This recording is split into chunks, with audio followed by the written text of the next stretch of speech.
మన వాక్యము, మన మధ్యలో ఉన్న వాక్యము అపోస్తుల కార్యము 17వ అధ్యాయము 10 నుంచి 11 వచనాలు. हमारे बीच में जो वचन है वो अभी प्रेरितों के काम उसका 17वां अध्याय 10 और 11वीं आयत. ఇక్కడ బేరియా సంఘము గురించి రాయబడి ఉంది. यहाँ पर बीरिया कलीसिया के बारे में कुछ बोला गया है. నాతోని మీ అందరూ కూడా మాట్లాడాలి. मेरे साथ आप सबको बातचीत करना है. దేని గురించి రాయబడి ఉంది? किसके बारे में बोला गया है? బేరియా సంఘం గురించి రాయబడి ఉంది. बीरिया कलीसिया के बारे में लिखा हुआ है. ఈ సంఘం ఎప్పుడు స్థాపించబడింది, ఎలా స్థాపించబడింది అనే విషయాలు ఒకసారి మనం ఆలోచన చేస్తే, इस कलीसिया की स्थापना कब और कैसे हुई, अगर इसके बारे में हम सोचते हैं, అపోస్తలుడైన పౌలు మనందరికీ తెలుసు. जो प्रेरित पौलुस हम सभी को पता है. ఆయన మొదటిగా మరి గమలీయేలు పాదముల యొద్ద ధర్మశాస్త్రమును నేర్చుకున్నవాడు. और वो सबसे पहले पवित्र शास्त्र को उसने सीखा. ఆరి తేలినవాడు ఆయన. बहुत ही सब कुछ पता रहने वाला व्यक्ति था वो. క్రైస్తవులను హింసించిన వ్యక్తి ఆయన. और वो एक ऐसा व्यक्ति था जो एक समय पर मसीह लोगों को उसने बहुत ही सताया था. ఆయన ఒకసారి ఇలా సాక్ష్యం ఇస్తాడు, నేను హింసకుడును, దూషకుడును, హానికరుడును అని తన్ను గురించి తాను సాక్ష్యం ఇస్తాడు. और वहाँ पर एक बार वो गवाही दे रहा है कि मैं सताने वाला था, मैं लोगों को चोट पहुंचाने वाला व्यक्ति था, उनको घायल करने वाला व्यक्ति था करके अपने आप के बारे में वो ये बातें कह रहा है. కానీ ఒక సమయం వచ్చింది, ఆ సమయంలో దేవుడు తన దర్శనమునిచ్చి తన్ని పౌలుగా దేవుడు మార్చి ఆశీర్వదించి అనేకమైన దేశాల్లో బహుబలంగా ఆయన పరిచయంలో దేవుడు అతన్ని వాడుకున్నాడు. लेकिन एक ऐसा समय आया जब परमेश्वर ने उसको दर्शन दिया और उस व्यक्ति को बदल दिया और ऐसा किया कि अनेक देशों में वो परमेश्वर के नाम को उसने प्रचार किया. ఆయన చేసిన పరిచర్య, సేవ పరిచర్యలు మనకు అపోస్తల కార్యములు మనకు కనబడతాయి. और जो पौलुस ने जो सेवा का कार्य किया वो प्रेरितों के काम की पुस्तक में हमको यहाँ पर दिखता है. థియాలజీ ప్రకారము ఆయన 3 మిషనరీ యాత్రలు ఆయన చేశారు. और थियोलॉजी के हिसाब से उन्होंने 3 मिशनरी जो यात्राएं उन्होंने किया था. ఆయన ఆఖరి యాత్ర రోమ్కు వెళ్ళి అక్కడే దేవుని కొరకు హతసాక్షిగా అయినట్టు కూడా మనం చూడగలం. वो रोम देश में गया और वहीं पर वो मारा गया परमेश्वर के लिए. ఆయన చేసిన ప్రతి మిషనరీ యాత్రలో కొన్ని వందల సంఘాలను ఆయన స్థాపించాడు. और जो भी उसने मिशनरी यात्राएं की वहां पर उसके दौरान उन्होंने कई 100 से ज्यादा ही कलीसियाओं को स्थापित किया. ఎన్నో ప్రాంతాలకు, ఎన్నో దేశాలకు వెళ్ళి యేసు సజీవుడు, ఆయన రక్షకుడు అని ఆయన ఖండితంగా ప్రజలకు సువార్త ప్రకటించాడు. और वहां पर कई सारे जगहों पर देशों में जाकर वो लोगों को यही प्रचार किया वहां पर कि यीशु मसीह उद्धार करता है.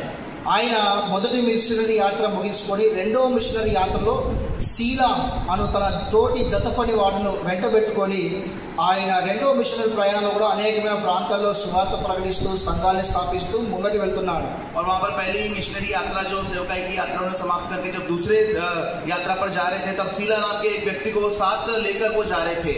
అలా సువార్త ప్రకటిస్తూ సంఘ స్థాపన చేస్తూ వెళ్తుండగా, అనేకమైన ప్రాంతాలు వెళ్తుండగా और सुसमाचार को प्रकट करते हुए कलीसिया की स्थापना करते हुए जब आगे आगे बढ़ रहे थे उस वक्त पर తెస్సలోనిక పట్టణానికి వచ్చిండు. और वहां पर एक थेसलोनिका नाम के एक शहर के पास वो आए సమాజ మందిరములకు వెళ్ళాడు. और वहां पर समाज के मंदिर में वो गए ధర్మశాస్త్రమును చదివి దాని యొక్క అర్థాన్ని ప్రజలకు తెలియజేశాడు. और धर्मशास्त्र को पढ़कर वहां के लोगों को समझाना शुरू किया. అక్కడ 3 వారాల నుండి దేవుని వాక్యాన్ని ప్రకటించాడు. और 3 सप्ताह से वो परमेश्वर के वचन को प्रकट कर रहा था. అనేకమైన యూదులు యేసు ప్రభు రక్షకుడు అని ఆయనను విశ్వసించారు. और वहां के कई सारे यहूदियों ने यीशु मसीह ही उद्धार करता है करके उन्होंने अंगीकार किया. కానీ కొంతమంది మాత్రము ఆయన మాటలను అంగీకరించలేదు. लेकिन कुछ लोग ऐसे थे जिन्होंने उसकी बातों को स्वीकार नहीं किया. వీడు ధర్మశాస్త్రానికి వ్యతిరేకంగా మాట్లాడుతున్నాడు అని చెప్పేసి అతని మీద మండిపడ్డారు. और वो लोग ऐसा बोल रहे थे कि धर्मशास्त्र के विरुद्ध में बात कर रहा है करके वो जलजला दिखा रहे थे. वो लोग లేదా మన రీతి రివాజుల నుంచి, మన పరంపర నుంచి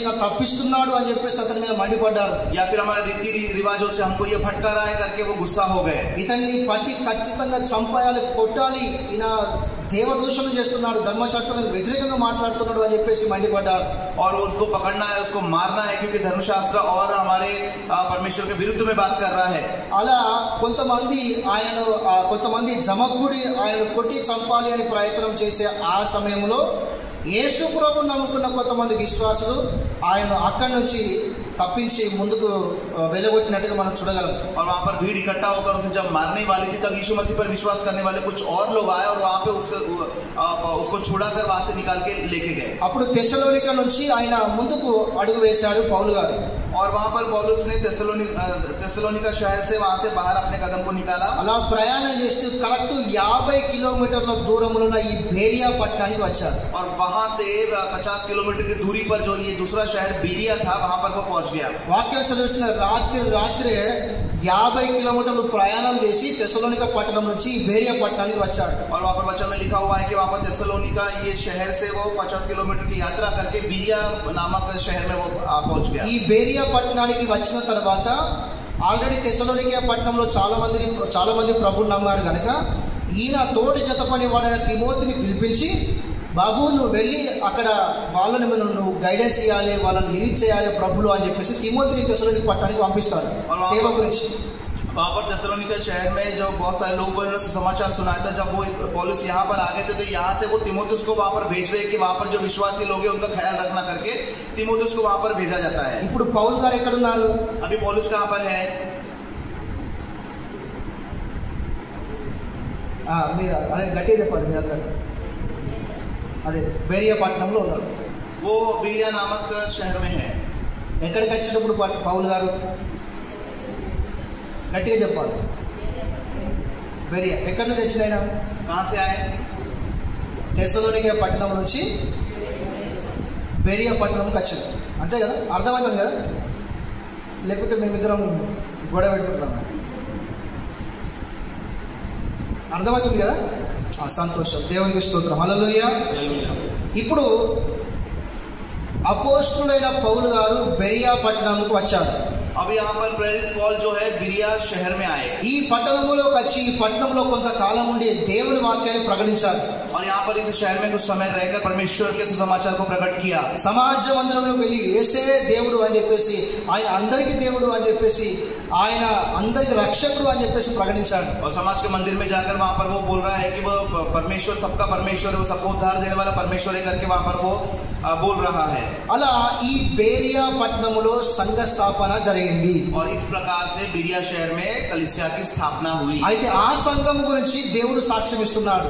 और उस कलीसिया के बारे में परमेश्वर यहाँ पर गवाही दे रहा है. ఆ సాక్ష్యం ఏంటిది? ఆ సంఘం నుంచి మనం నేర్చుకునే విషయాలు ఏంటియో ఇప్పుడు మనం నేర్చుకోబోతున్నాం. और वो गवाही क्या है और कलीसिया से हम लोग क्या सीखने वाले हैं अभी हम देखेंगे. ఇప్పుడు అర్థమైంది కదా ఇక్కడ పట్టణంలో ఎలా సువార్త వచ్చింది, ఎలా సంఘం స్థాపించబడిందో. और अब समझ में आया ना कि उस शहर में कैसे समाचार पहुंचा वहाँ पर. అపోస్తులైన పౌలు గారి ద్వారా ఇక్కడ సంఘ స్థాపన జరిగింది. और प्रेरित पौलुस के द्वारा यहाँ पर कलीसिया की स्थापना हुई. ఈ సంఘము బెరియా సంఘము అని పిలువబడింది. और ये कलीसिया का बिरिया का कलीसिया करके बुलाया गया. అయితే ఈ సంఘం గురించి పరిశుద్ధాత్మ దేవుడు ఇలా సాక్ష్యం ఇస్తున్నాడు. और इस कलीसिया के बारे में पवित्र आत्मा परमेश्वर इस प्रकार से गवाही को दे रहा है. 10వ వాక్యం చదువుకుందాం. 10वीं आयत अगर हम पढ़ते हैं. ఈ సంఘం గురించి చాలా పెద్దగా రాయబడలేదు, ఓన్లీ 2 రెఫరెన్స్ ఉన్నాయి. यहाँ पर बहुत इस कलीसिया के बारे में बहुत कुछ ऐसा लिखा नहीं गया है, केवल 2 संदर्भ में यहाँ पर लिखा हुआ है. అపోస్తుల కార్యం 17వ అధ్యాయం 10-11 వచనాలు. और प्रेरितों के काम उसके 10 और 11वें आयत में लिखा है. 10వ వాక్యం చదువుకుందాం. 10वां आयत हम पढ़ेंगे. రాత్రి వేళ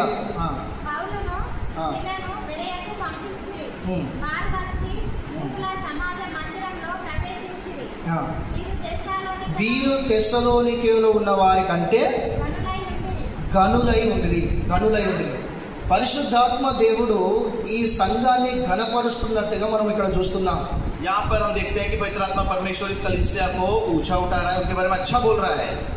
ఘనపరుస్తున్నాడు దేవుడు, उनके बारे में अच्छा बोल रहा है परमेश्वर. తెస్సలోనికేలో ఉన్న సంఘము కంటే వీళ్ళు గనులై ఉన్నారు అని వీరిని దేవుడు గొప్ప చేసి మాట్లాడినట్టుగా, దేవుడు వీళ్ళని ఘనపరిచినట్టుగా మనం చూస్తున్నాం. थेसलोनिका में जो कलीसिया है उनसे ये यहाँ पर जो कलीसिया है वो भली है करके वहाँ पर परमेश्वर अच्छा बोल रहा है उसके बारे में. దేవుని బిడ్డలారా, ఈ సంఘము నిజంగా ఆశీర్వదించబడిన సంఘము. प्रिय परमेश्वर के लोगों, यह कलीसिया सचमुच आशीष पाई हुई कलीसिया है. దేవుని యొక్క అభిషేకమును ఆయన మహిమను పొందుకున్న సంఘము. परमेश्वर की अभिषेक को और उसकी महिमा को प्राप्त की हुई कलीसिया है. దేవుని రాజ్యమును స్థాపించిన సంఘము ఆ కాలంలో. परमेश्वर के राज्य की स्थापना करने वाली कलीसिया थी उस जमाने में। దేవుడు పరిశుద్ధాత్మ దేవుడు సాక్ష్యం ఇస్తున్నాడు. ఈ సంఘము ఎలాంటి సంఘము అంటే తెస్సలోనికేలో ఉన్న సంఘము కంటే ఈ సంఘం గనులై ఉన్నారు అని ఆ సంఘం కంటే ఈ సంఘాన్ని గొప్ప చేసి అక్కడ మాట్లాడుతున్నట్టుగా చూస్తున్నాం. यहाँ पर पवित्र आत्मा परमेश्वर ये गवाही दे रहा है कि तेस्सलोनिका में जो कलीसिया है उससे भली यहाँ की कलीसिया है करके परमेश्वर यहाँ पर अच्छी बातें बोल रहा है। ఎందుకు దేవుడు వారిని గణపరుస్తున్నాడు అంటే क्यों परमेश्वर उस कलीसिया के बारे में बड़ाई कर रहा है? ఆ సంఘము దేవుని ఘనపరిచే సంఘము, దేవుని మహిమపరిచే సంఘము కనుక దేవుడు ఆ సంఘాన్ని గణపరుస్తున్నాడు. क्योंकि वो कलीसिया भी परमेश्वर की बड़ाई करने वाली और महिमा करने वाली कलीसिया थी, इसलिए परमेश्वर भी उस कलीसिया की बड़ाई कर रहा है और उसके बारे में अच्छी बातें बोल रहा है। 91వ కీర్తన 12, 13, 14 వచనాలు చదివితే అక్కడ రాయబడి నన్ను ఘనపరచు వారిని నేను ఘనపరుస్తాను అని చెప్పేసి మాట్లాడుతున్నాడు. भजन उसका 91, 10, 11, 12 जो मेरा आदर करेगा मैं भी उसका आदर करूंगा। నన్ను ఘనపరచు వారిని నేను ఘనపరుస్తాను అని చెప్పేసి మాట్లాడుతున్నాడు. जो मेरा आदर करेगा मैं भी उसका आदर करूंगा करके वहां पर परमेश्वर कहता है। ప్రియులారా, ఇక్కడ దేవుడు ఈ సంఘాన్ని గణపరుస్తున్నాడు అంటే దాని అర్థం ఏంటంటే ఈ సంఘము దేవుని గణపరిచే సంఘముగా ఉన్నది. प्रिय परमेश्वर इस कलीसिया की बड़ाई कर रहा है, इसका मतलब ये है कि ये कलीसिया भी परमेश्वर की बड़ाई कर रहा है। దేవునికి మొదటి స్థానం ఇచ్చే సంఘముగా ఉన్నది. परमेश्वर को पहला स्थान देने वाले कलीसिया के रूप में है। దేవుని పని అందరూ కలిసి జరిగించే సంఘముగా ఉన్నది. परमेश्वर का काम सब मिलजुल कर करने वाली कलीसिया की तरह है। దేవుని మహిమపరిచే సంఘముగా ఉన్నది. परमेश्वर को महिमा देने वाली कलीसिया के रूप में है। అందుకే ఈ సంఘమును దేవుడు తెస్సలోనికే సంఘము కంటే ఈ సంఘము ఘనమైనదిగా దేవుడు అక్కడ ఎంచుతున్నట్టుగా మనకు కనబడుతున్నది. इसलिए यहाँ पर भी हम लोग देखते हैं कि तेस्सलोनिका के कलीसिया से ज्यादा यह कलीसिया बहुत भली है करके वहां पर परमेश्वर वहां पर बड़ाई कर रहा है। అయితే ఈ కాలంలో పరిశుద్ధాత్మ దేవుడు మనకు జ్ఞాపకం చేస్తున్న మాట ఏంటిదంటే మనము దేవుని ద్వారా గణపరచబడాలి. और यहाँ पर पवित्र आत्मा परमेश्वर हमें एक बात को याद दिला रहा है कि हमें परमेश्वर के द्वारा बड़ाई को प्राप्त करना चाहिए। ఆయన మనల్ని గణపరచాలి అంటే మనము ఆయన గణపరిచే వారమై ఉండాలి. वो हमारी बड़ाई करे, अगर ऐसा हम चाहते हैं तो हम भी परमेश्वर की बड़ाई करना चाहिए। హల్లెలూయా. మలాకి గ్రంథము 1వ అధ్యాయము 6వ వచనం మనం చదువుకున్నట్లయితే मलाकी उसका 1:6 अगर हम पढ़ते हैं, ఒకసారి చదువుదాం. మలాకి గ్రంథము मलाकी पुस्तक 1వ అధ్యాయము पहला अध्याय 6వ వచనం. और उसका 6वां आयत। కుమారుడు తన తండ్రిని కుమారుడు తన తండ్రిని గణపరచును కదా, దాసుడు తన యజమానుని గణపరచును కదా. నా నామమును యాజకులారా నేను తండ్రినైతే మరి నాకు రావాల్సిన ఘనత ఏమాయను అని దేవుడు అడుగుతున్నాడు. నేను మీ తండ్రిని అయితే మీరు నా కుమారుడు నా కుమార్తెలు అయితే, నేను మీ దేవుడినైతే మీరు నా సంఘం అయితే నాకు రావాల్సిన ఘనత ఏది అని దేవుడు అడుగుతున్నట్టుగా దేవుడు వాక్యం సెలవిస్తున్నది. यहाँ पर परमेश्वर के वचन हमको बोल रहा है कि यदि मैं पिता हूँ तो मेरा आदर मानना कहाँ है, और यदि मैं स्वामी हूँ तो मेरा भय मानना कहाँ है। నా మహిమ నాకు రావాల్సిన మహిమ ఏది, मुझे जो आदर प्राप्त होना चाहिए वो कहाँ है। మార్కు సువార్త 7వ అధ్యాయం 6వ వచనము. मरकुस की पुस्तक उसका 7:6 में, మార్కు సువార్త मरकुस 7వ అధ్యాయము 7:6 6వ వచనం. యెషయా గ్రంథము यशाया की पुस्तक 29వ అధ్యాయము 29वां अध्याय 13వ వచనం. उसका 13वां आयत। ఈ రెండు వచనాలు కూడా ఒకే మాట రాయబడి ఉంది. और इन दोनों ही वचनों में एक ही बात लिखी हुई है। ప్రజలు తమ పెదవులతో నన్ను గణపరుస్తారు కానీ వారి హృదయం నాకు దూరముగా ఉన్నది అని దేవుని వాక్యం సెలవిస్తున్నది. लोग अपने ओठों से मेरी स्तुति कर रहे हैं लेकिन उनका मन और हृदय अभी भी मुझसे दूर है करके वहां पर परमेश्वर का वचन कहता है। దేవుడే మాట్లాడుతున్నాడు స్పష్టంగా. परमेश्वर यहाँ पे स्पष्ट रूप से बातचीत कर रहे हैं। పెదవులతో గణపరుస్తున్నారు, अपने ओठों से वो लोग महिमा कर रहे हैं, పెదవులతో గణపరుస్తున్నారు ओठों से महिमा कर रहे हैं, కానీ వారి హృదయము నాకు దూరముగా ఉన్నది. लेकिन उनका हृदय मेरे से दूर है।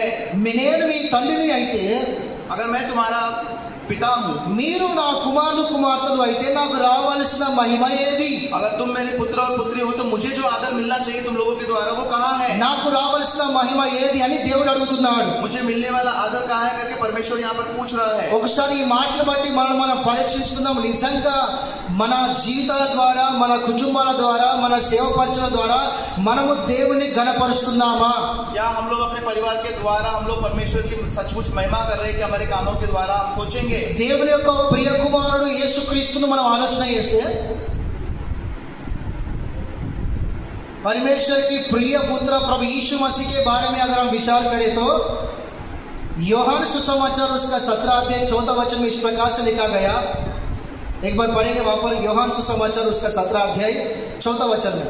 यूहन्ना रचित सुसमाचार उसका 17 4 और उसका 4 आयत। యూహన్నా సువార్త 17 అధ్యాయం 4 వచనం। యూహన్నా उसका 17:4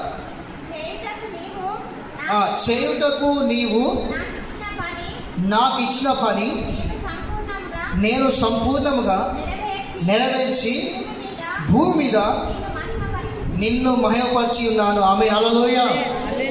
దో हाथ उठाकर बोलो जो హల్లెలూయా హల్లెలూయా। ఇక్కడ యేసు ప్రభు మాట్లాడుతున్నాడు, తండ్రి నీవు చేయుటకు నాకు ఏ పని అయితే నాకు అప్పగించావో దాన్ని నేను నెరవేర్చి బతికుండగానే అనగా ఈ భూమి మీదనే నేను నిన్ను మహిమపరిచాను అని చెప్పేసి యేసు ప్రభు సాక్ష్యం ఇస్తున్నాడు। यहाँ पर यीशु मसीह स्वयं यहाँ पर गवाही दे रहे हैं कि जो काम तूने मुझे करने को दिया है उसे पूरा करने में मैं पृथ्वी पर तेरी महिमा की है।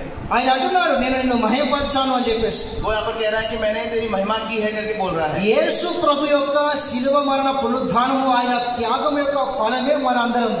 और यीशु मसीह पे जो क्रूस पर मारा गया उस क्रूस का फल ही, उसका त्याग का नतीजा ही हम सब यहाँ पर है। యేసు తన రక్తం ఇచ్చి సంపాదించిన సంఘం మనందరం। यीशु मसीह ने अपना लहू बहाकर कमा लिया है हम ये सारी कलीसियाओं को। ఇప్పుడు మరి మనము ఆయన కుమారులము కుమార్తెలం అయితే మరి ఆయనకు రావాల్సిన మహిమ ఏది? ఆయన అడుగుతున్నాడు, నిజంగా మనం దేవుని మహిమపరుస్తున్నామా?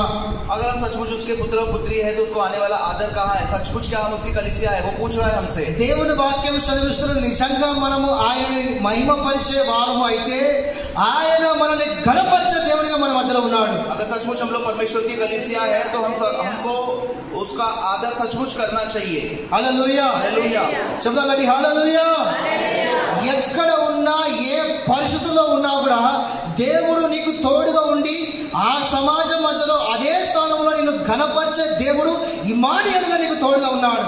और कोई भी परिस्थिति में कहीं कोई भी जगह पर भी क्यों ना हो, कैसी भी परिस्थिति क्यों ना हो, लेकिन वहां पर परमेश्वर इम्मानुएल की तरह आपके साथ रहकर आपको संग रहेगा। షద్రక్ మేషక్ అబేద్నెగోలు దేవుని మహిమపరిచే వ్యక్తులు గనక అగ్నిలో వెళ్ళినా కూడా వారితో కూడా అగ్నిలోకి వెళ్ళి దేవుడు వాళ్ళని ఘనపరిచినట్టుగా మనం చూస్తున్నాం। शद्रक मेशक अबेदnego परमेश्वर की बड़ाई करते थे, इसलिए वो आग में भी क्यों न गए, लेकिन परमेश्वर भी उनके साथ आग में प्रवेश कर दिया।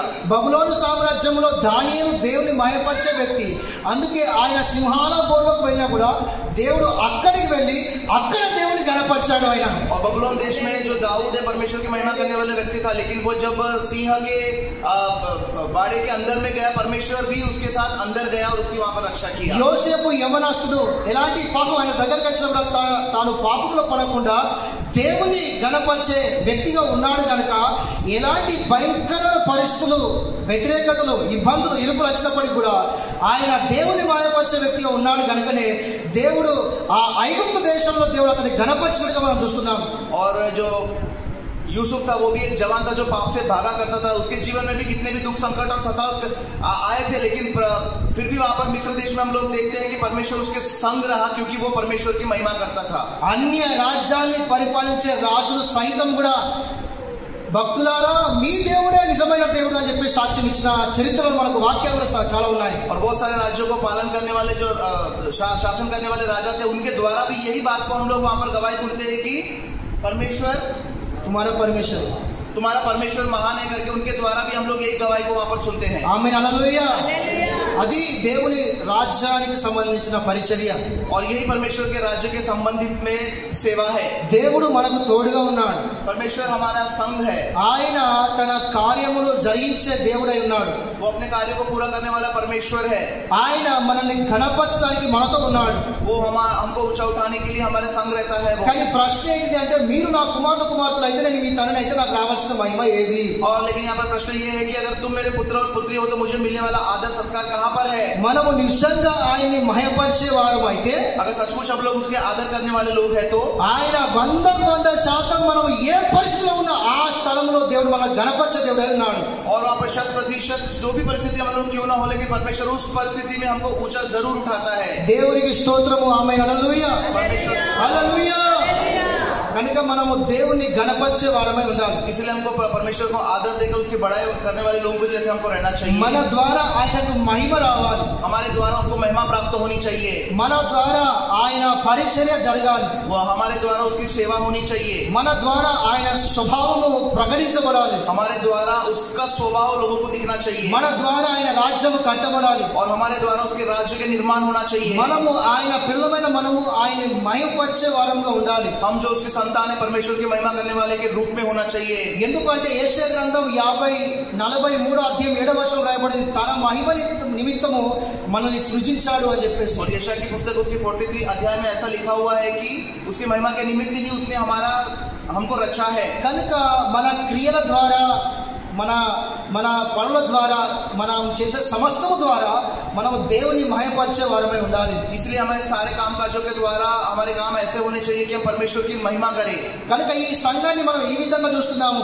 ఈ సంఘము నిజంగా దేవుని మహిమపరిచే సంఘము, దేవుని గణపరిచే సంఘము, దేవుని గొప్ప చేసే సంఘము, దేవునికి మొదటి స్థానం ఇచ్చే సంఘం. కనుక దేవుడు అంటున్నాడు, తెస్సలోనికేలో ఉన్న సంఘం కంటే ఈ సంఘము ఘనులు అని చెప్పేసి దేవుడు మాట్లాడుతున్నాడు. और यहाँ पर भी इस कलीसिया के बारे में हम ऐसे देखते हैं कि ये कलीसिया जो परमेश्वर को पहला स्थान देता है, वो थेसलोनिका में जो कलीसिया है उससे भी ज्यादा भली और अच्छी कलीसिया ये है करके परमेश्वर यहाँ पर स्वयं गवाही दे रहा ఈ है. పుస్తకం రాసిన ఒక మంచి డాక్టర్ అయినప్పటికీ రాయించింది మాత్రం పరిశుద్ధాత్మ దేవుడు. और ये जो पुस्तक लिखने वाला वो बड़ा ज्ञानी व्यक्ति था, लेकिन लिखने वाला वो था, लेकिन लिखवाने वाला पवित्र परमेश्वर पवित्र आत्मा था.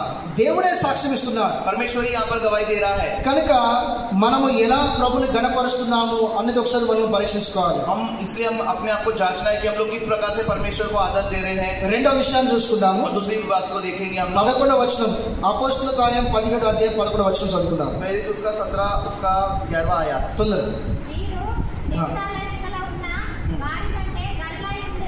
గనుక ఆసక్తితో వాక్యమును అంగీకరించి పౌలును సిలయను చెప్పిన. రైట్. ఇక్కడ రెండో మాట ఏంటిది అంటే ఈ సంఘం నుంచి నేర్చుకునేది. और यहाँ पर इस कलीसिया से सीखने वाली दूसरी बात क्या है? ఆసక్తితో దేవుని వాక్యాన్ని అంగీకరించారట. बड़ी लालसा से वचन को ग्रहण करते थे वो. బలవంతంగా వాళ్ళు అంగీకరించలేదు. और जोर जबरदस्ती से परमेश्वर के वचन को नहीं अंगीकार करते थे. ఆసక్తితోని దేవుని వాక్యాన్ని అంగీకరించారట. लालसा से प्रभु के वचन को ग्रहण किया ऐसा लिखा हुआ है. మీరు ఒకసారి చెప్పండి, आप एक बार बोलिए, ఎవరు ఆయన వాక్యాన్ని అంగీకరిస్తారు? कौन उसके वचन को स्वीकार करता है? ఎవరు? कौन उसके वचन को स्वीकार करता है? कौन?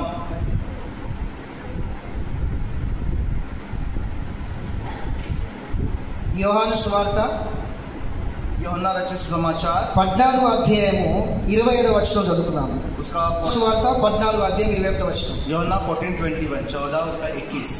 నా ఆజ్ఞలను అంగీకరించి వాటిని గైకొనువాడే నన్ను ప్రేమించువాడు. రైట్. ఇప్పుడు ఈ వాక్య ప్రకారంగా మనకేమర్థం అవుతున్నది? ఎవరు అంగీకరించేవారు అంటే దేవుని ఎవరైతే ప్రేమిస్తారో వాళ్ళు దేవుని అంగీకరిస్తారు అని దేవుని వాక్యం సెలవుస్తుంది. ఆయన వాక్యాన్ని అంగీకరిస్తారు అని చెప్పేసి यहाँ पर लिखा हुआ है कि जो उससे प्रेम रखते हैं वही उसके वचन को स्वीकार करते हैं. అంటే ఇప్పుడు వీళ్ళు ఆసక్తితో దేవుని వాక్యాన్ని అంగీకరించాలని దేవుని వాక్యం సెలవుస్తుంది కదా. అనగా వీళ్ళు నిజంగా దేవుని ప్రేమించే వ్యక్తులై ఉన్నారు, లేదా దేవుని ప్రేమించే సంఘమైనది కనుకనే పరిశుద్ధాత్మ దేవుడు రాయిస్తున్నాడు వీళ్ళు ఆసక్తితో దేవుని వాక్యాన్ని అంగీకరించారు అని చెప్పేసి. यहाँ पर लिखा हुआ है कि बड़ी लालसा से वो लोग परमेश्वर के वचन को स्वीकार करते थे. और यहाँ पर लिखा है कि जो प्रेम करते हैं वही परमेश्वर के वचन को स्वीकार करते हैं. तो पवित्र आत्मा परमेश्वर भी यही बात को यहाँ पर लिखवा रहा है. Hallelujah, hallelujah.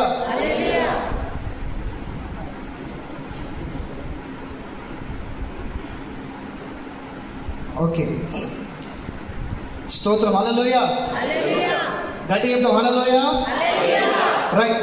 ఆసక్తితో దేవుని వాక్యాన్ని అంగీకరించిన సంఘం, बड़ी उत्सुकता से परमेश्वर का वचन को स्वीकार करने वाला कलीसिया. వాక్యం సెలవిస్తున్నది ఆయనను ప్రేమించేవారు ఆయన వాక్యాన్ని అంగీకరిస్తారు అని చెప్పేసి. और वचन में लिखा हुआ है कि उससे जो प्रेम करते हैं वही बड़ी लालसा से उसके वचन को स्वीकार करते हैं. దేవుని వాక్యము ప్రకటించబడినప్పుడు ఎవరైతే ఆ వాక్యాన్ని ఉన్నట్టుగా అంగీకరిస్తారో, ఆ వాక్యానికి తల వంచుతారో వాళ్ళు నిజంగా దేవుని ప్రేమించేవారు. और जो परमेश्वर का वचन प्रकट होता है और परमेश्वर का वचन जैसा है वैसे ही उसको स्वीकार करने वाले लोग हैं और उसके सामने अपने सर को झुकाते हैं, वही सचमुच परमेश्वर से प्रेम करने वाले लोग हैं. అలా దేవుని ప్రేమించి ఆయన వాక్యాన్ని అంగీకరించే సంఘంగా మనం ఉండాలి. और इस प्रकार से परमेश्वर के वचन को प्रेम करके उसको स्वीकार करने वाले कलीसिया के रूप में हमको रहना है. అప్పుడు మన జీవితంలో గొప్ప ఆశీర్వాదాలు మనం చూస్తాం. और तब अपने जीवनों में बड़ी आशीष को हम लोग देख पाएंगे. ఎలా చూస్తాము అంటే, और हम किस प्रकार से देख पाएंगे? మార్క్స్ వార్త 4:20 రాయబడింది. मरकुस रचित समाचार 4:20 4 उसका 27. మార్క్స్ వార్త 4:20 రాయబడింది. मरकुस उसका 4 उसका 20वीं आयत में हम लोग देखते हैं.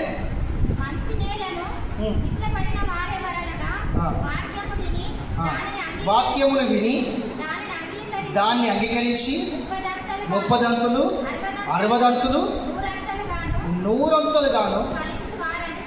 దేవునికి స్తోత్రం. హల్లెలూయా. చూడండి, ఈ సంఘం గురించి రెండో విషయాన్ని మనం నేర్చుకుంటున్నాం. ఈ సంఘం మాట ఆసక్తితో వాక్యాన్ని అంగీకరించిన సంఘం.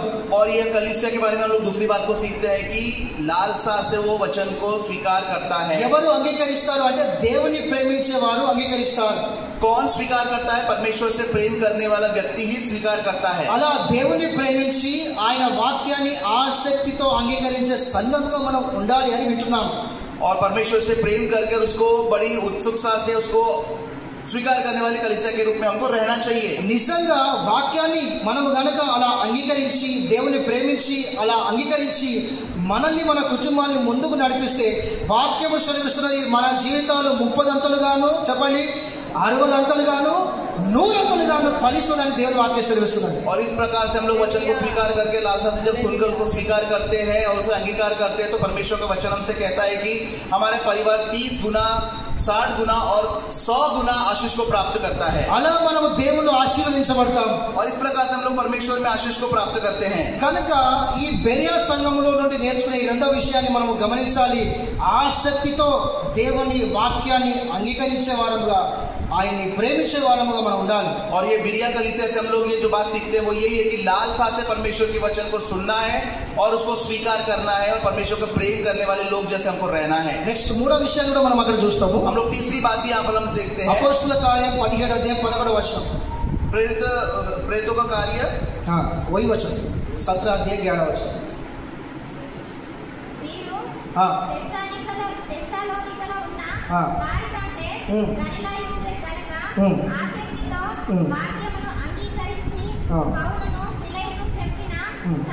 పౌలును శీలను చెప్పిన వాక్యమును అలా ఉన్నవో లేవో అని ప్రతిదినము లేఖనములను పరిశోధించు వచ్చింది. చాలు, ఇది మూడో విషయం. ఈ సంఘములో ఉన్న మంచి సుగుణము, మంచి స్వభావము నేర్చుకునే మూడో విషయం ఏంటిది అంటే ప్రతిదినం, ఎవ్రీ డే, ప్రతిరోజు దేవుని వాక్యాన్ని పరిశోధించు వచ్చింది అని వాక్యం సెలవిస్తున్నారు. और यहाँ पर सीखने वाली बहुत अच्छी बात ये कलीसिया से ये है कि वो प्रतिदिन परमेश्वर के वचन को ढूंढते रहते थे.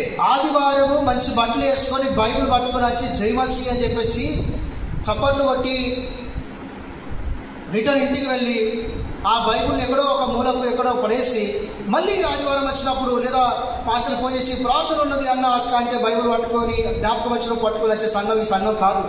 अब ये कलीसिया ऐसी नहीं है कि रविवार के दिन अच्छे वस्त्र पहनकर, कपड़े पहनकर आगे बाइबल लेकर और फिर खत्म होने के बाद वो बाइबल को वहां रख दिया और पासवान फोन कर रहे हैं कि ये प्रेयर है तो फिर तभी आ रहे. ऐसी कलीसिया नहीं है ये कलीसिया.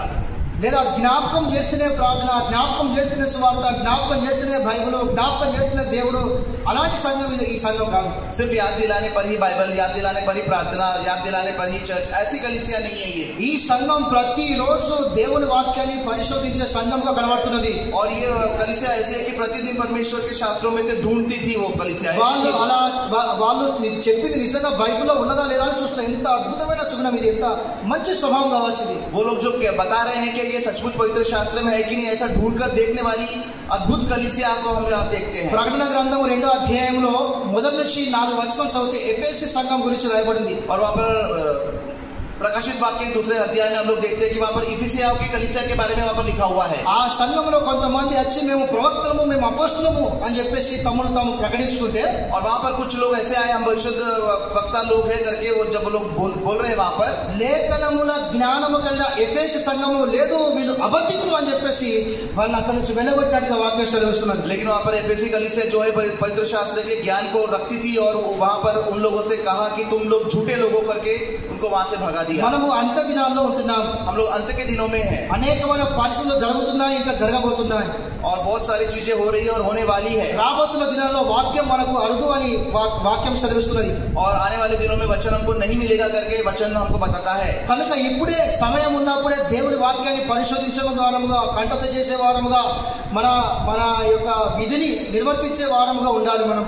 और जब समय है तभी हम लोग परमेश्वर के वचन को सीख कर उसको याद कर कर उसको पालन करें, ऐसा हम लोग करें। నిజంగా ఈ సంఘం ఎంత అద్భుతంగా కనబడుతున్నది। और यहाँ पर ये कलीसिया कितनी अद्भुत कलीसिया है। ఈ యొక్క ఎఫెసు సంఘము ఎలా మరి వాళ్ళ నిజంగా అంత జ్ఞానం ఎక్కడి నుంచి వచ్చింది, వాళ్ళు ఎలా వాళ్ళని అబద్ధికులు అని గుర్తించారు అంటే దేవుని వాక్యం సెలవిస్తున్నది। అపోస్తలులుగా రాయబడింది 3.5 సంవత్సరాలు పౌలు ఎఫెసులో ఉండి వాళ్ళకు వాక్యం నేర్పించాడు। वहाँ पर इस एफेसियों की कलीसिया ने कैसे उस झूठे भविष्यद्वक्ताओं को पहचाना, उसका कारण ये था कि 3.5 साल वहाँ पर पौलुस ने वहाँ पर सेवकाई की और सारी बातों को पवित्र शास्त्र की बातों को उनको वहाँ पर सिखाया था, వాళ్ళకు నేర్పించాడు, वहाँ पर उनको सिखाया था, వాళ్ళు నేర్చుకున్నారు, वो उन लोगों ने सीखा उन बातों को, వాళ్ళు పౌలు గారి ద్వారా దేవుని వాక్యాన్ని నేర్చుకున్నారు और पौलुस के द्वारा परमेश्वर के वचन को उन लोगों ने सीखा। మనము లోక సంబంధమైన వాటికి ఇచ్చే అంత ప్రయారిటీ కొన్నిసార్లు మనము ఆత్మ సంబంధమైన వాటికి ఇవ్వలేకపోతాం। जो सांसारिक बातों को हम लोग जो तवज्जो देते हैं, बहुत बार हम लोग आत्मिक बातों को उतना नहीं दे पाते हैं। ప్రతిదీ మనము చూడాలి, प्रत्येक बात को हमको देखना है, ప్రతిదీ మనం నెరవేర్చాలి, प्रत्येक चीज को हमको पूरा करना है, కానీ అందులో మొదటి స్థానాన్ని నువ్వు ప్రభుకి ఇచ్చి ఆయన మహిమపరచాలి। लेकिन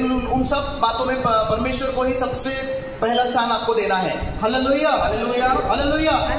కనుక మనము దేవునితో సమయం గడపడము, వాక్యాన్ని మనము నేర్చుకోవడము, రాసుకోవడము, ఆ వాక్యాన్ని పరిశోధన చేయడము, ఆ వాక్యం ద్వారా మనము ఆయన జ్ఞానము పొందడము, ఆయనతో సావాసం చేయడం అనేది కలిగి ఉండాలి। इसलिए परमेश्वर के वचन को पढ़ना, उसमें से उसको ढूंढना, उसके अंदर से उसके साथ संगति करना, ये सारी बातें बहुत ही जरूरी है। అలా మనం గొప్పగా ఆశీర్వదించబడతాం। और इस प्रकार से हम लोग महान रीति से आशीष को पाएंगे। ఆ కీర్తన గ్రంథం మొదటి అధ్యాయంలో రాయబడింది, और भजन संहिता उसके पहले अध्याय में लिखा हुआ है। మొదటి నుంచి 3 వచనాలు చదివితే और पहले के 3 आयत को अगर हम लोग पढ़ते हैं, మనం నిజంగా వాక్యాన్ని ధ్యానిస్తే ఎలా ఆశీర్వదించబడతాం అక్కడ రాయబడింది। हम लोग सचमुच अगर परमेश्वर के वचन को ध्यान करते हैं तो किस तरह से आशीष को पाते हैं, वहां पर हम लोग उस बात को देख सकते हैं। దానికి ఆ కీర్తనకారుడు ఒక ఉదాహరణ చెప్తున్నాడు। तो वहां पर भजनकार एक उदाहरण को हमें देता है। वहां ఒక पर చెట్టాట కాలువ పక్కన నాటబడి ఉన్నది అని చెప్తున్నాడు। और एक वृक्ष जो है एक नहर के बाजू में वो रोपा गया था, అది ఎండ తాకినా కూడా పచ్చగా ఉన్నదట ఆకులు, और उस पर जब धूप भी पड़ती है तो उसके पत्ते हरे भरे ही थे, అది ఫలిస్తున్నది అని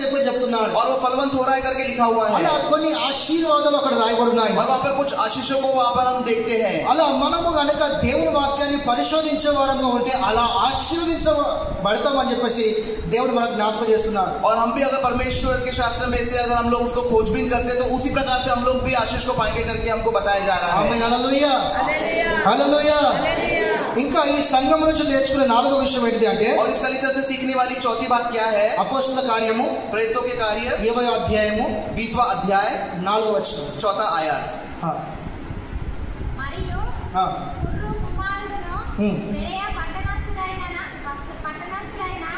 సోపత్రను తెస్సలోనికయులో అరిస్తార్కును సెకుందును దేర్బే పట్టణస్థుడైన గాయియును తిమోతియును ఆసియా దేశస్థులైన తూతుకు తోఫ్రియును అతనితో కూడా వచ్చింది। రైట్, దేవునికి స్తోత్రం హల్లెలూయా।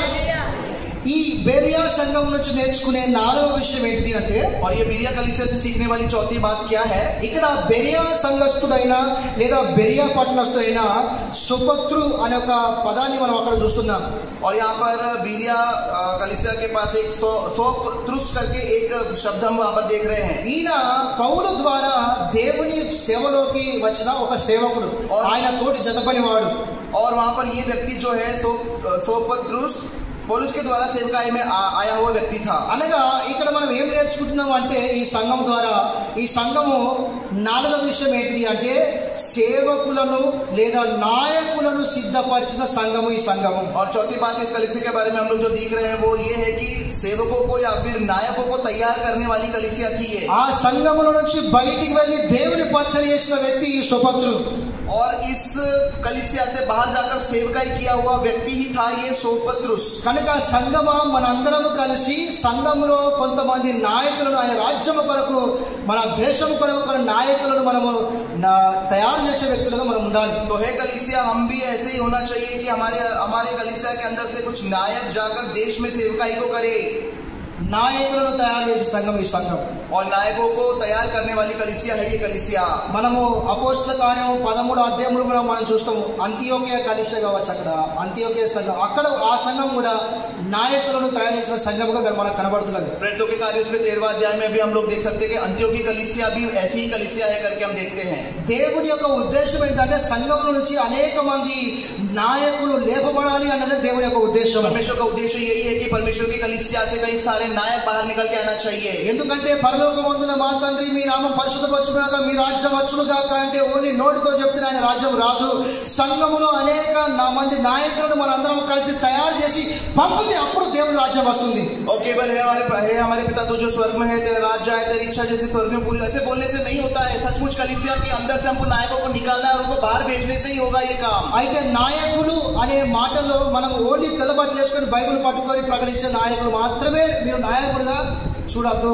और केवल सफेद वस्त्र पहनकर बाइबल को हाथ में लेकर जाने वाले व्यक्तियों को ही केवल नायकों के जैसा आप ना देखें। సంఘంగా మనందరం కూడా మన సంఘంలో కొంతమందిని డాక్టర్లను తయారు వాళ్ళు నాయకులే।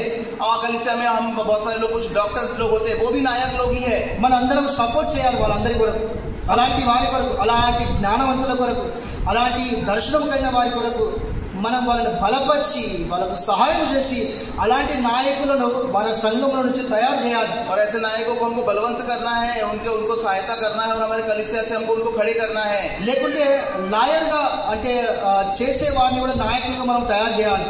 और वकील जो होते हैं ऐसे लोगों को भी हमको खड़े करना है, वो भी नायक ही है। అంటే నేను ఏం చెప్పదలుచుకున్నాను అంటే ప్రతి రంగంలో మనకు సంబంధించిన వ్యక్తులు ఉండి వాళ్ళ పనులు నిర్వర్తించుకుంటూ వాళ్ళు దేవుని మాయపరిచే వ్యక్తులుగా అలాంటి నాయకులుగా మన సంఘంలో మనం తయారు చేయాలి। प्रत्येक क्षेत्र में हमारे लोग होने चाहिए, वैसे ऐसे लोगों को हमको हमारे कलीसिया से हमको खड़े करना चाहिए जो कि वहां से परमेश्वर की महिमा करे।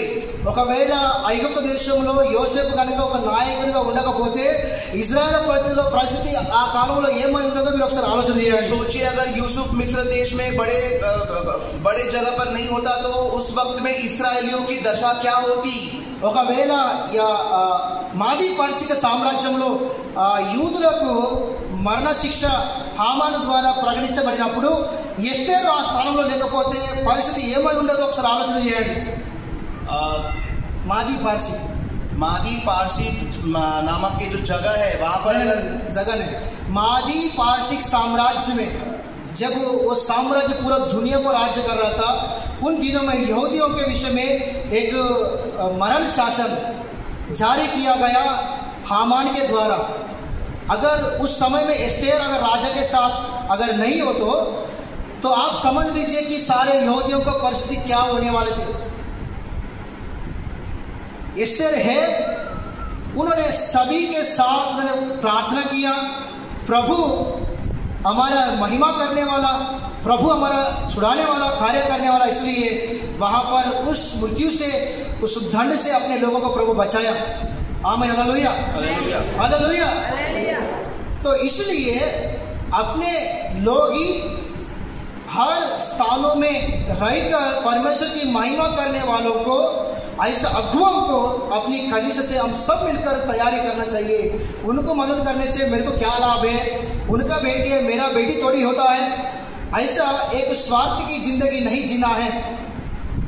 एक सही मनुष्यत्व को लेकर अपनी कलीसिया में एक परिवार समझकर, अपनी कलीसिया में उनकी वरदानों को लेकर, अपनी कलीसिया में उनकी दर्शन को लेकर, अपनी कलीसिया में उनकी टैलेंट्स को लेकर हम सभी मिलकर एक परिवार होने के नाते उनको एनकरेज करना है, उनको प्रोत्साहित करना है, उनको सहायता करना है। ऐसा करते हुए हमारे कलिसिया के द्वारा अनेक अगुओं को तैयार करना चाहिए ताकि वो सारे मसीह समाज के लिए वो साथ रहेगा और उनके स्थान में रहकर उनका काम करते हुए प्रभु की महिमा करेगा।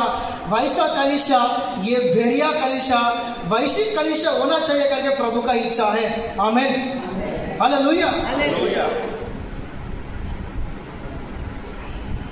ये चौथी बात है।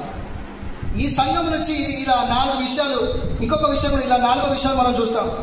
और ये बेरिया कलीसिया से ये चौथी बात थी। ఈ సంఘము నాయకులను తయారు చేసిన సంఘం और ये कलीसिया नायकों को खड़े करने वाली कलीसिया थी। కనుక దయచేసి మనము ఈ లోక రీతి రివాజ్ నుంచి మనం బయటికి రావాలి కొంచెం।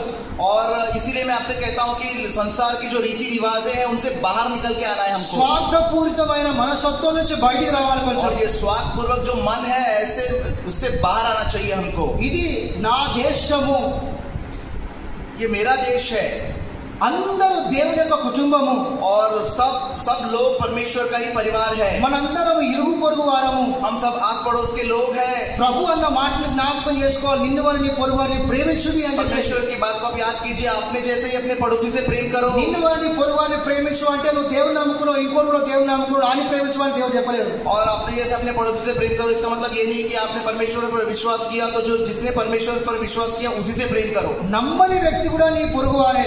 और जो परमेश्वर पर विश्वास नहीं किया, बचाए नहीं गया, वो भी आपका पड़ोसी ही है। అందరం కూడా ఆదాం నుంచి వచ్చిన వాళ్ళమే। हम सभी लोग आदम से ही आए हुए लोग हैं అందరూ దేవుని బిడ్డలే। और सभी लोग हम लोग परमेश्वर की संतान हैं। కాకపోతే మతము మనుషుల్ని విభాగితం చేసింది, పక్క వేరు చేసింది మతం। लेकिन ये जो धर्म है उसने लोगों को अलग कर दिया ఆ మతము నుంచి మనం బయటికి రావాలి और उस धर्म से हमको बाहर आना है। స్వార్థపూరితమైన మనస్తత్వం నుంచి బయటికి రావాలి। और ये स्वार्थ भरा जो मानसिकता है इससे हमको बाहर आना है। నిజమైన మనస్తత్వంలోనికి మనం రావాలి और सच्चे మనుష్యత में हमको आना है। అలా వచ్చి మనందరం ఒక కుటుంబంగా ఒకరినొకరు గుర్తించుకొని ఒకరికొకరు బలపరుచుకొని ఒకరినొకరు సహాయం చేసుకొని దేవుని రాజ్యాన్ని మనం కట్టాలి। और ऐसे हम लोग एक परिवार के जैसे एक दूसरे को सहायता करते हुए आगे बढ़ते हुए परमेश्वर के राज्य का निर्माण करना है। నిజంగా ఈ సంఘము నాయకులను తయారు చేసిన సంఘంగా ఉన్నది కనుక మరి నిజంగా దేవుని గణపరిచింది, అప్పుడు దేవుడు ఈ సంఘాన్ని గణపరుస్తున్నట్టుగా। అందుకే ఇప్పుడు ఈ సంఘం గురించి మనం నేర్చుకుంటున్నాం। और यहाँ पर ये कलीसिया ऐसी थी कि जो जिसने नायकों को बाहर निकाला और परमेश्वर उनके बारे में वहां पर गवाही दिया और उस कलीसिया के बारे में आज हम लोग यहाँ सुन रहे हैं। ఆమేన్, హల్లెలూయా। లాస్ట్ 5వ విషయం ఏంటి అంటే, और 5वीं बात क्या है, अंत वाली बात, అదే అపోస్తలుల కార్యం 20వ అధ్యాయం 5వ వచనం రాయబడింది।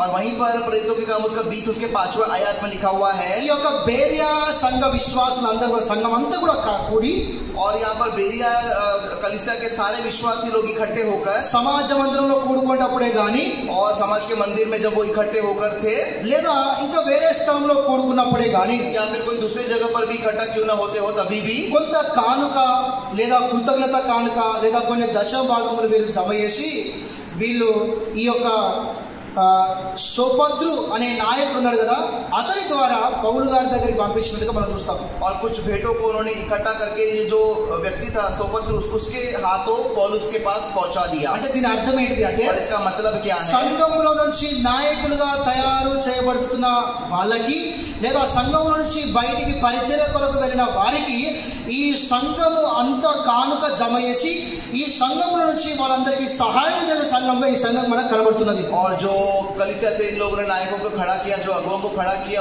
उसके लिए ये लोग सहायता यहाँ से पूरी कलीसिया मिलकर उनके लिए दे रही है। పౌలుస్ గారు ఆయన కొన్ని పత్రికలు రాస్తున్నప్పుడు కొన్ని సంఘాల గురించి జ్ఞాపకం చేశారు।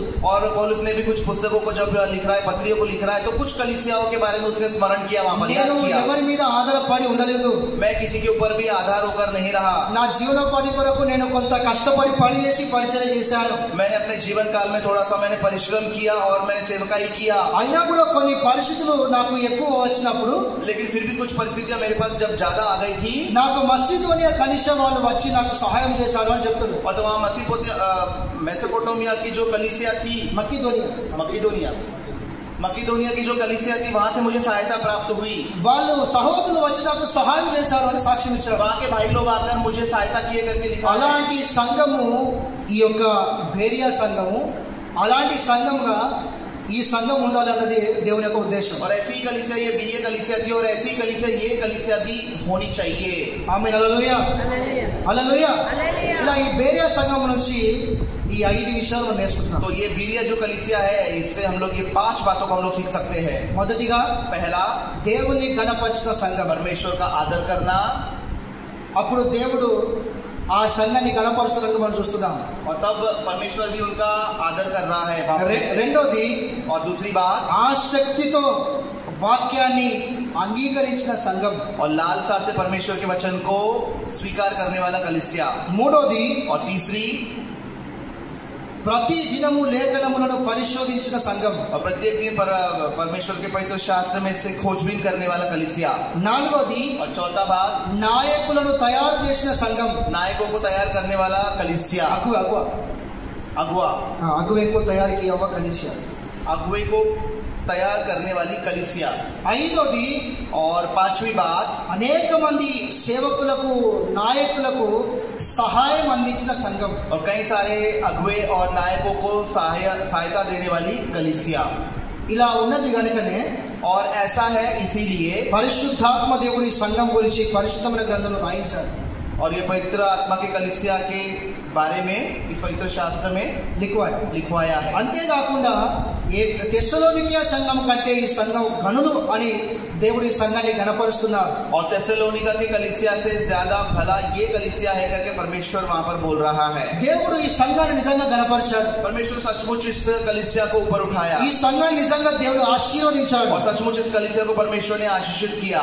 దేవుడు ఈ సంఘం నిజంగా ఆ రోజుల్లో దేవుని రాజ్యాన్ని కట్టినట్టుగా ప్రభావితం చేసినట్టుగా మనం చూస్తాం. और उन दिनों में परमेश्वर के राज्य को अच्छे से निर्माण किया और लोगों को प्रभावित किया करके देखते हैं हम लोग. ఈ ఆఖరి దినంలో ఉంటున్న మనము నిజంగా ఇలా మన సంఘాలు ప్రతి సంఘం ఇలా కట్టబడాలి, ఇలా ముందుకు సాగాలి అనేది దేవుని యొక్క ఉద్దేశం అన్నది. और अंत के दिनों में जो हम लोग जी रहे हैं प्रत्येक कलीसिया भी ऐसे ही निर्माण होना चाहिए करके मैं आशा करता हूँ. దేవుడు మనందరినీ దీవించును గాక. परमेश्वर हम सभी को आशीषित करे. ఆమేన్. చెప్తాం గట్టిగా ఆమేన్ ఆమేన్. ఈ 5 లక్షణాలు మనలో ఉండను గాక. और ये 5 लक्षण हमारे अंदर होना चाहिए. గట్టిగా తెలియదు వినవలేదు. హల్లెలూయా. ఈ 5 లక్షణాలు మనలో ఉండను గాక. और ये 5 लक्षण हमारे अंदर होना चाहिए. రాలేదు. హల్లెలూయా. ఈ 5 లక్షణాలు మనలో ఉండను గాక. పరిశుద్ధాత్మ దేవుడు ఈ 5 రంగాల్లో మనం నడిపించును గాక. ఆమేన్. దేవుడు మనం దీవించును గాక.